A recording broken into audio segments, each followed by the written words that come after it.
ಒಂದು ವ್ಯಯವಾಗುವಂಥದ್ದು, ಅಂದರೆ ಖರ್ಚಾಗುವಂತಹ ಸಾಧ್ಯತೆಗಳಿರುವಂಥದ್ದು, ಇದು ವಿನಾಕಾರಣ ಹಣಗಳು ದುಂದು ವೆಚ್ಚ ಆಗುವಂತಹ ಸಾಧ್ಯತೆ ಇರೋದ್ರಿಂದ ಹಣಕಾಸಿನ ವಿಚಾರದಲ್ಲಿ ಜಾಗೃತರಾಗಿ ಇರಬೇಕಾಗುತ್ತೆ. ಮತ್ತು ದಿನಪೂರ್ತಿ ಸಮಯ ವ್ಯರ್ಥ ಆಗುವಂತಹ ಮುನ್ಸೂಚನೆ ಕೂಡ ಇರೋದ್ರಿಂದ ಯಾಕೆಂದರೆ ನಮಗೆ ಹಣ ಎಷ್ಟು ಮುಖ್ಯ, ಸಮಯ ಕೂಡ ಅಷ್ಟೇ ಮುಖ್ಯ ಆಗಿರುತ್ತೆ. ಯಾವುದಾದ್ರೂ ಕೆಲಸ ಕಾರ್ಯಗಳಿತ್ತು ಅಂದರೆ ಅದರ ಕಡೆ ಸ್ವಲ್ಪ ಗಮನ ಕೊಟ್ಟು ಕೆಲಸ ಕಾರ್ಯಗಳನ್ನು ಮಾಡ್ಕೊಳ್ಬೇಕಾಗುತ್ತೆ. ಯಾಕಂದರೆ ಮೇಷರಾಶಿಯವರು ಇವಾಗ ನಿಮಗೆ ಆ ಗುರುಬಲ ಕೂಡ ಇರೋದ್ರಿಂದ ಕೆಲಸ ಕಾರ್ಯಗಳು ಯಾವೆಲ್ಲ ನಿಂತೋಗಿರುತ್ತೆ. ಯಾಕಂದರೆ ಜೊತೆಯಲ್ಲಿ ಗುರುಬಲ ಇದ್ದರೂ ಶನಿಯ 7.5 ಕೂಡ ನೀವು ಒಳಗಾಗಿದ್ದೀರಾ. ಹಾಗಾಗಿ ಸೋಂಬೇರಿತನ ಹೆಚ್ಚಾಗುವಂಥದ್ದು ಸಾಮಾನ್ಯವಾಗಿರುತ್ತೆ. ಹಾಗಾಗಿ ಅದನ್ನೆಲ್ಲ ಬಿಟ್ಟು ನೀವು ಮುಂದೆ ನುಗ್ಗಿದ್ರೆ ಕೆಲಸ ಕಾರ್ಯಗಳಲ್ಲಿ ಅನುಕೂಲ ಆಗೋದು. ಹಿತೈಷಿಗಳಿಂದ ಕೂಡ ಬೆಂಬಲ ಸಿಗುವಂಥದ್ದು ಮೇಷರಾಶಿಯವರಿಗೆ. ಇನ್ನು ವೃಷಭ ರಾಶಿಯವರಿಗೆ ನೋಡಿದಾಗ ಸಂಗ್ರಹವಾದ ಸಂಪತ್ತು ಹೆಚ್ಚಾಗುತ್ತೆ ಅಂತ ಹೇಳ್ತಾ ಇದ್ರು. ವೃಷಭ ರಾಶಿಯವರು ಕೂಡ ಒಳ್ಳೆ ದಿನ. ಸಂಗ್ರಹವಾಗಿರುವ ಸಂಪತ್ತು ಹೆಚ್ಚಾಗುತ್ತೆ ಅಂತ ಹೇಳ್ತಾ ಇದೆ.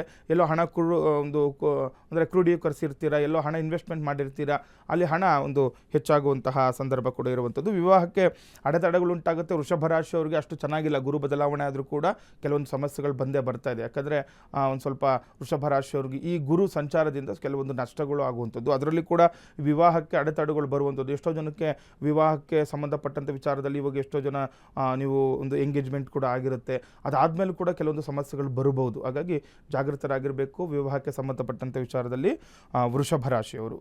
ಇನ್ನು ಮಿಥುನ ರಾಶಿಯವರಿಗೆ ನೋಡಿದಾಗ ಕಠಿಣ ಪರಿಶ್ರಮದ ಅಗತ್ಯ ಇರುತ್ತದೆ ಅಂತ ಹೇಳ್ತಾ ಇದೆ. ಯಾರೆಲ್ಲ ಮಿಥುನ ರಾಶಿಯವರು ಇದ್ದರೆ ನಿಮಗೂ ಕೂಡ ಒಂದು ಶ್ರಮ ವಹಿಸಿ ಕೆಲಸ ಕಾರ್ಯಗಳನ್ನು ಮಾಡ್ಕೊಳ್ಬೇಕು ಅಂತ ನೋಡಿ. ಎಲ್ಲೋ ಕೆಲಸ ಮಾಡ್ತಾ ಇರ್ತೀರಾ, ಏಕೆ ದಿನನಿತ್ಯ ಮಾಡೋಂಥ ಕೆಲಸ ಕಾರ್ಯಗಳು ಇವತ್ತು ಸ್ವಲ್ಪ ಕಷ್ಟ ಆಗ್ಬೋದು. ಮತ್ತು ನೀವು ಎಷ್ಟು ಶ್ರಮ ಪಡ್ತೀರಾ ಅಷ್ಟು ಕೂಡ ನಿಮಗೆ ಅನುಕೂಲಗಳನ್ನು ತರುತ್ತೆ. ಅಗತ್ಯ ಮತ್ತು ಕಾರ್ಯಕ್ಷೇತ್ರದಲ್ಲಿ ಕೂಡ ಪ್ರಗತಿ ಆಗುತ್ತೆ. ಯಾವಾಗ ಕಷ್ಟಪಟ್ಟು ಶ್ರಮ ವಹಿಸಿ ಕೆಲಸ ಕಾರ್ಯಗಳನ್ನು ಮಾಡ್ಕೊಳ್ತೀರಾ, ನಿಮ್ಮ ಕಾರ್ಯಕ್ಷೇತ್ರ ಪ್ರಗತಿಯಲ್ಲಿದೆ ಅಂದ್ಕೊಳ್ಬೇಕು, ಅಭಿವೃದ್ಧಿ ಆಗುತ್ತೆ, ನಿಮಗೆ ಒಳ್ಳೆಯ ವಿಚಾರವನ್ನು ಕೂಡ ಇರುವಂಥದ್ದು, ನಿರೀಕ್ಷಿತ ಫಲ ಸಿಗ್ತಾ ಇದೆ, ಕೆಲಸ ಕಾರ್ಯದಲ್ಲಿ ಜಯ ಸಿಗುವಂಥದ್ದು ನೋಡಿ. ಇದೆಲ್ಲ ಕೂಡ ಒಳ್ಳೆಯದಿದೆ.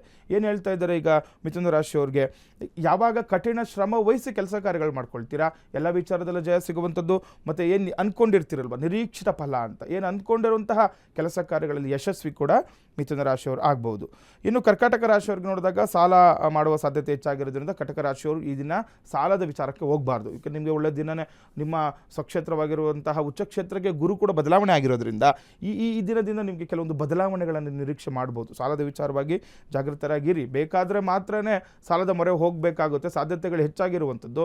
ಯಾವುದೋ ಒಂದು ಪ್ರಾಜೆಕ್ಟ್ ಮಾಡಬೇಕು ಅಂದ್ಕೊಳ್ತಿರ್ತೀರ, ಇಲ್ಲ ಏನೋ ಒಂದು ಹತ್ರ ಇನ್ವೆಸ್ಟ್ಮೆಂಟ್ಗೋ ಅಥವಾ ಏನೋ ಒಂದು ಕೆಲಸ ಕಾರ್ಯಕ್ಕೆ ಹಣದ ವಿಚಾರವಾಗಿ ಏನಾದರೂ ಸಂಕಷ್ಟಗಳಿದ್ದರೆ ಸಾಲ ಮಾಡುವ ವಿಚಾರದಲ್ಲಿ ಜಾಗೃತರಾಗಿರಬೇಕು. ಯಾಕೆಂದರೆ ಸಾಧ್ಯತೆಗಳು ಹೆಚ್ಚಾಗಿರೋದ್ರಿಂದ ವಿದೇಶಕ್ಕೆ ಸಂಬಂಧಪಟ್ಟಂಥ ವ್ಯವಹಾರದಲ್ಲಿ ಕೂಡ ಅಭಿವೃದ್ಧಿ ಆಗ್ತಾ ಇದೆ. ಯಾರೆಲ್ಲ ಕರ್ಕಾಟಕ ರಾಶಿಯವರು ಇದ್ದೀರಾ, ವಿದೇಶಕ್ಕೆ ಸಂಬಂಧಪಟ್ಟಂಥ ವಿಚಾರಗಳೇನಾದರೂ ಇದ್ದರೂ ಕೂಡ ಇವತ್ತು ಮಾಡ್ಕೊಳ್ಬೋದು. ಒಳ್ಳೆ ಮಾರ್ಗ ಕೂಡ ನಿಮಗೆ ಇವತ್ತು ಗೋಚರ ಆಗುವಂಥದ್ದಾಗುತ್ತೆ. ಅಭಿವೃದ್ಧಿ ಕೂಡ ಇರುವಂಥದ್ದು ಕರ್ಕಾಟಕ ರಾಶಿಯವರಿಗೆ. ಇನ್ನು ಸಿಂಹರಾಶಿಯವರಿಗೆ ನೋಡಿದಾಗ ವ್ಯಾಪಾರದಲ್ಲಿ ಏರುಪೇರು ಆಗುವಂಥ ಸಂದರ್ಭ. ಯಾರಲ್ಲಿ ಸಿಂಹರಾಶಿಯವರು ಇದ್ದೀರಾ, ಗುರುವಿನ ಅನುಗ್ರಹ ಇದೆ, ಆದರೂ ಕೂಡ ಏನಾಗುತ್ತೆ ವ್ಯಾಪಾರದಲ್ಲಿ ಕೊಂಚ ಏರುಪೇರು ಉಂಟಾಗುವಂಥದ್ದು. ಏನೋ ವ್ಯಾಪಾರ ಇವತ್ತು ಚೆನ್ನಾಗಿ ಆಗದಲ್ಲೇ ಇರ್ಬೋದು, ಯಾವುದೋ ಏನೋ ನಿರೀಕ್ಷೆ ಇಟ್ಕೊಂಡಿರ್ತೀರಾ, ಆ ನಿರೀಕ್ಷೆಗೆ ತಕ್ಕ ಮಟ್ಟಿಗೆ ನಿಮಗೆ ವ್ಯಾಪಾರಗಳು ಇವತ್ತು ಆಗೋದಿಲ್ಲ. ದೂರ ಪ್ರಯಾಣದಲ್ಲಿ ಕಾರ್ಯಸಿದ್ಧಿ ಆಗ್ತಾ ಇದೆ ಸಿಂಹರಾಶಿಯವರು. ಯಾರೆಲ್ಲ ಇದ್ದೀರಾ, ಎಲ್ಲಾದರೂ ಹೊರಗಡೆ ಹೋಗಬೇಕು, ಯಾವುದೋ ಕೆಲಸ ಕಾರ್ಯ ಅಂದ್ಕೊಂಡಿದ್ರೆ ಇವತ್ತು ಆಗುತ್ತೋ ಇಲ್ಲವೋ ಅಂತ ಎರಡೆರಡು ಮನಸ್ಸು ಇಟ್ಕೊಂಡಿದ್ರೆ ಏನು ಚಿಂತೆ ಮಾಡುವಂತಹ ಅವಶ್ಯಕತೆ ಇಲ್ಲ. ಇವತ್ತು ಕೆಲಸ ಕಾರ್ಯಗಳಲ್ಲಿ ಜಯವನ್ನು ಪಡ್ಕೊಳ್ತೀರಾ, ಹೋಗುವಂತಹ ಕಾರ್ಯ ಕೂಡ ಸಿದ್ಧಿಯಾಗುತ್ತೆ ಸಿಂಹರಾಶಿಯವರಿಗೆ.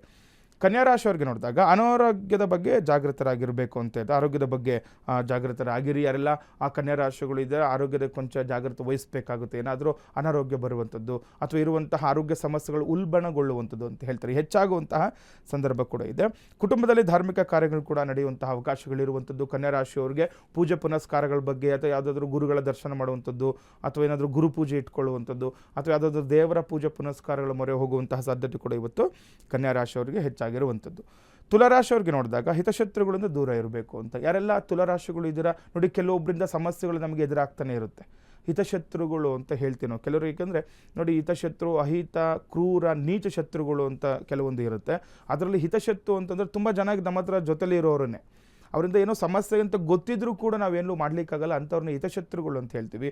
ಜೊತೆಲಿ ಇರೋರನ್ನೇ, ಇವರಿಂದ ಸ್ವಲ್ಪ ದೂರ ಇದ್ದರೆ ಒಳ್ಳೆಯದು ಅಂತ. ಯಾಕಂದರೆ ಅವ್ರನ್ನೇನೂ ಕೂಡ ನಾವು ಮಾಡಲಿಕ್ಕಾಗೋದಿಲ್ಲ. ಹಾಗಾಗಿ ಅವ್ರೊಂದು ದೂರ ಇರೋದೇ ತುಂಬ ಒಳ್ಳೆಯದು. ಅತಿಯಾದ ಕೋಪವನ್ನು ತಪ್ಪಿಸ್ತಾರೆ.